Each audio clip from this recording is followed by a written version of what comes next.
in a town where doors stayed unlocked, where Sunday morning meant peace. No one ever imagined evil would walk right up to the altar. But on one ordinary day, trust was shattered. Blood was spilled in the last place anyone expected, the house of God itself. What drove someone to turn a place of worship into a crime scene? Today, we uncover the devastating truth behind the crime that changed everything. Cedar Grove, Tennessee.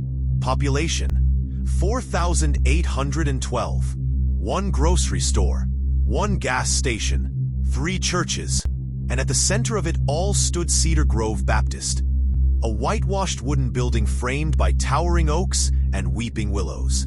Leading it was Pastor Daniel Whitmore, 58 years old. He wasn't flashy. He didn't preach fire and brimstone. Instead, he was the steady, calming voice people leaned on during births, funerals, and everything in between. Widowed young, Pastor Whitmore had devoted himself entirely to the church. He was often seen early in the morning, coffee cup in hand, unlocking the front doors before sunrise. In Cedar Grove, Pastor Whitmore was more than a man of God. He was the moral compass of the entire town. Or so they thought. On November 5th, 2021, Pastor Whitmore missed a funeral. It was unthinkable. It was unthinkable. He had been scheduled to deliver the eulogy for a longtime church member, 89-year-old Miss Lillian Carter. But when mourners arrived at the church that chilly morning, the doors were locked. Lights off. No sign of the pastor's battered red Ford pickup. At first, people assumed there had been some mix-up, but when Deacon Henry Boyd went to check the pastor's home, a modest brick house just down the road, he found the front door ajar. Inside, everything looked strangely untouched. Coffee still steaming on the table. Whitmore's reading glasses left beside an open Bible. But the pastor himself was nowhere to be found. The police were called. The search began. And within hours, hope turned to horror. Just behind the church, in the dense woods where local kids used to play, a maintenance worker found a shallow grave. Wrapped in an old quilt was the body of Daniel Whitmore. He had been beaten badly and strangled. A silver crucifix, always worn around his neck, was missing. The entire town went into mourning and panic. How could this happen? And more importantly, why? Sheriff Lena Matthews, a no-nonsense woman who had grown up in Cedar Grove herself, quickly realized the murder wasn't random. There was no forced entry at Whitmore's home. No valuables missing. No signs of a struggle inside. The killer knew him. It had to be someone who could get close. Someone the pastor wouldn't have feared. The obvious suspects were questioned. Drifters passing through town?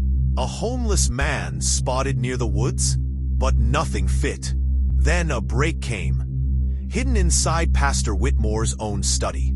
During a second search of Whitmore's home, a deputy found a hidden compartment behind a bookshelf. Inside, police discovered dozens of letters, love letters, written by Pastor Whitmore. And not to a single woman, but to several women, all married, all members of his congregation. Some letters were dated as far back as 2014. Others were much more recent. The image of the pure, faithful Pastor Whitmore collapsed in an instant. News spread faster than wildfire. Sunday services turned into shouting matches.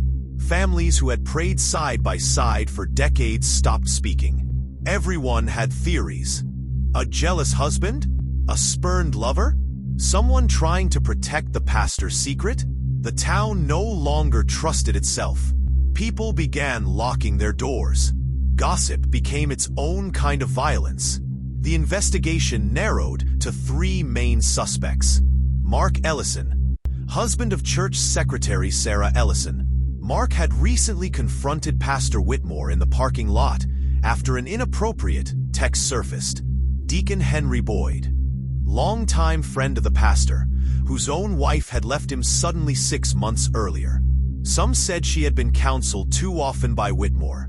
Clara Jameson, a choir director known for her fierce loyalty to Whitmore, but also one of the women addressed in the letters.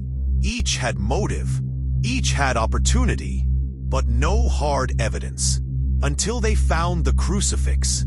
On November 18th, while clearing leaves behind the church, a group of teenagers stumbled across a small metal object in the brush. It was Pastor Whitmore's crucifix, smeared with blood. Nearby, half buried under dirt and leaves, was a bloodied hammer.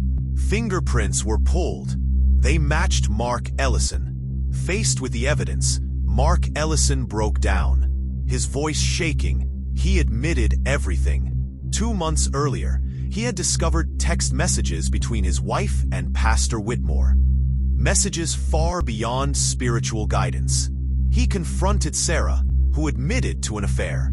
Ellison felt humiliated, betrayed, not just by his wife, but by a man he had trusted with his soul. On the morning of the funeral, he saw Whitmore leave his house early to pray at the church alone. Mark followed him. He demanded the pastor confess publicly. Whitmore refused. In a blind rage, Mark grabbed a hammer from the church's maintenance shed and struck him. When Whitmore collapsed, gasping, Mark panicked. He strangled him to put him out of his misery. Then, in a daze, he buried the body behind the church, where they had sung Christmas carols the year before, and stumbled home. Mark Ellison pleaded guilty to second-degree murder and was sentenced to 45 years in prison. Sarah Ellison left Cedar Grove shortly after.